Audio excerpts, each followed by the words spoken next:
Buenas noches, amigos, amigas. Mi nombre es Patricia, soy de Montevideo, Uruguay, y les quiero contar ya de antemano que este podcast es el primero que grabo y no va dirigido a nadie. No lo estoy haciendo en un principio, no se me ocurrió hacerlo para ayudar a nadie, porque no pensé que yo podría ayudar a nadie desde ningún punto. Pero necesité hablar, hace tiempo que vengo necesitando hablar. Ustedes saben que cuando pasamos por un proceso de despertar espiritual, la noche oscura del alma, en diferentes etapas, nos cuesta hablar, no encontramos con quién, nos miran raro, nos dicen que exageramos, nos dicen, o sea, somos sapos de otro pozo. Y bueno, eso me hizo meterme mucho para adentro, pero siento que el alma quiere gritar y digo, y bueno, quizá esto que mi alma quiere gritar, quizá alguien lo escuche y me ayuden a mí y quizás que yo pueda aportarle algo a alguien. Bueno, les voy a contar, voy a empezar la historia al revés, porque yo tuve un despertar ahora a partir de una conexión, pero voy a empezar al revés. Tengo 50 años, hija única. Mi mamá falleció cuando yo tenía 30 años. Mi papá falleció hace 3. Vengo de un entorno familiar complicado. Para nada familia, ni comunicación armoniosa, ni tratar de conectar emocionalmente desde chica. Cosa que para mí, o sea, no era normal porque miraba el entorno de afuera y yo no lo veía como normal lo que me pasaba, pero a lo que me adecué porque era mi vida. Sí, la pasé mal, pero estudiaba mucho, leía mucho, hacía cursos de todo tipo y siempre supe que había algo más. Siempre supe que yo no era culpable de lo que pasaba. Bueno, mi madre prácticamente analfabeta, mi padre una patología psiquiátrica importante que no me atreví a rotular en un principio, pero que bueno, desde chica, bueno, mientras yo era chica, él se entretenía conmigo y me llevaba bien, eso dejaba de lado a mi madre. Una familia que éramos nosotros 3, nos comunicábamos muy poco con lo que eran mis abuelos, mis tíos, poco y nada, cumpleaños no se celebraban, algo muy extraño, ¿no? Yo me aburría mucho en mi casa estando con mis padres. De repente, cuando iba a la escuela, después buscaba algún curso, leía, escribía desde muy chica, estudié de todo, muchos cursos gratis que antes se daban en bibliotecas, y eso era lo que me hacía sentir conectada con algo. Mi padre agresivo por demás y sin motivo, de la nada, te hacía descolocar totalmente. Bueno, y él falleció hace 3 años y yo en el fondo nunca quise aceptar lo que siempre supe, que era narcisista. Y me cayó de golpe, porque no es que me puse a indagar tampoco, pero bueno, hay cosas que se caen de maduras. Yo siempre quise saber qué le pasaba a mi papá, porque él era muy agresivo conmigo. Él decía, esto se hace así porque yo quiero, pero papá, escúchame, pero ¿por qué no? ¿Por qué es mi casa y por qué quiero yo? Si no te gusta, te vas. Em, Así, todo el tiempo. O sea, no, jamás tenía en cuenta una emoción mía. Yo sentía que él estaba mal, no yo, que él estaba orando mal, no yo. En un principio, bueno, me quedaba tranquila, lo que pasa que acumulando años, imagínense, ¿no?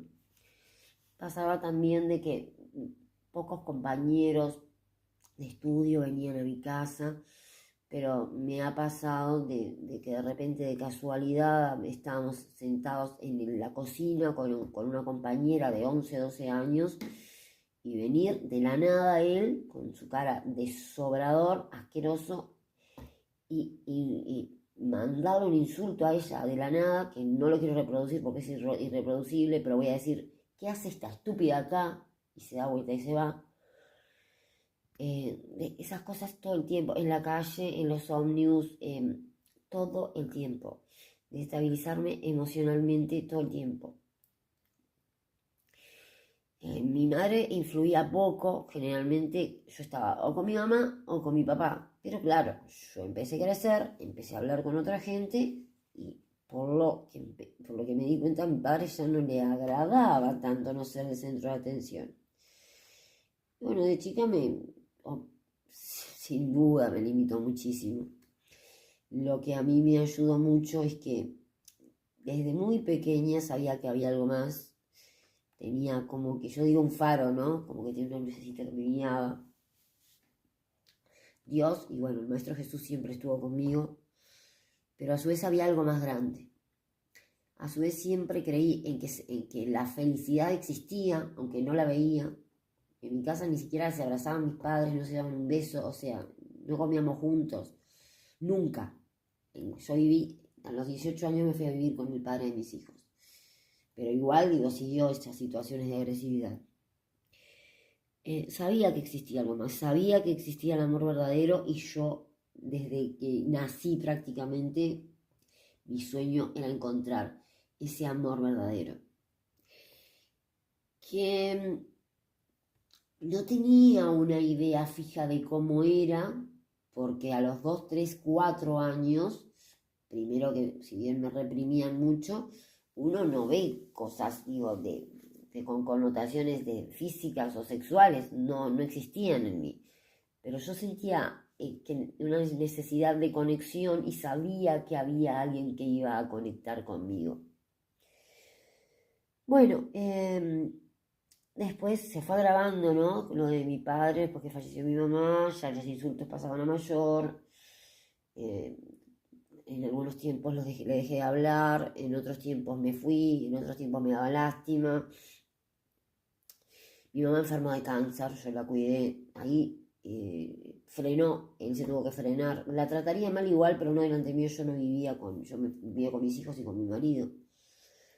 La cuidé yo a mi mamá desde mis 12 años a mis 30 con cáncer. Creo que tengo una idea muy remota de haberle puesto un freno y cuando él de repente le iba a insultar, la escupía. Le decía, esto me duele muchísimo decirlo, pero necesito hacerlo porque quizás alguien está sufriendo y se culpan. Le decía, morite cancerosa de mierda. Y yo eso lo veía de chiquita. Que le dijeran a mi mamá, mi papá. Y siempre tuve la lucha de entender qué le pasaba a mi padre. Porque siempre fui muy empática a su vez. Nunca pude normalizar el maltrato. Nunca pude entender las agresiones. Mucho menos me parece totalmente pervertido la gente que disfruta cuando el otro sufre. Es algo que yo no lo puedo tolerar. Ni en mí, ni ver lo que otra persona lo hace. Es algo que no lo puedo admitir ni pasarlo siquiera por alto. Es algo que me duele profundamente y no puedo creer que existan en el mundo de personas así. Me planteo que deben de sufrir mucho. Hasta que me enteré que los narcisistas no quieren a los hijos. Y yo hasta que falleció mi papá, en época de COVID, quise saber si mi padre me quería. Y de repente me ponía a llorar y le decía, papito, ¿qué te pasa? Quédate tranquilo, porque estaba enfermo, ¿no? Me decía, déjame. Y lloraba yo, y lloraba, y lloraba. Me decía, morite llorando. Yo decía, pobre hombre, por lo que habrá pasado, ¿no? Y bueno, después de que falleció, claro, me quedé sin esos límites, eso que en realidad no era cuidado, era doctrina, rigidez. castración directamente. Entré a tener que mirar un poco. Y bueno, descubrí que mi papá no me quería. Bueno, nunca me lo demostró tampoco, pero igual que no quería a nadie, ¿no? Y de ahí empiezo a mirar para atrás mi vida, basándome de ahora que estoy sola, viviendo en la casa donde nací, después de haberme divorciado,